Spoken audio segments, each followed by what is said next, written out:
संदलपुर में नाली निर्माण पर उठे सवाल, पहली बारिश में सड़क पर भरा पानी।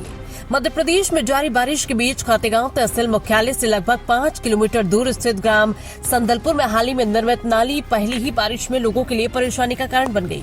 ग्रामीणों के अनुसार हाईवे से सटी बनाई गई नाली सड़क से स्तर से करीब 2 फीट ऊंची है। बारिश के दौरान नाली से निकला पानी सड़क पर जमा हो गया, जिससे सड़क तालाब जैसी दिखाई देने लगी।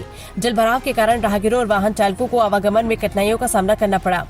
स्थानीय लोगों ने नाली निर्माण की गुणवत्ता, ऊंचाई तथा जल निकासी व्यवस्था पर सवाल उठाते हुए संबंधित विभाग से तत्काल सुधार की मांग की है। ग्रामीणों का कहना है कि यदि समय रहते समस्या का समाधान नहीं किया गया तो आगामी बारिश की स्थिति और गंभीर हो सकती है।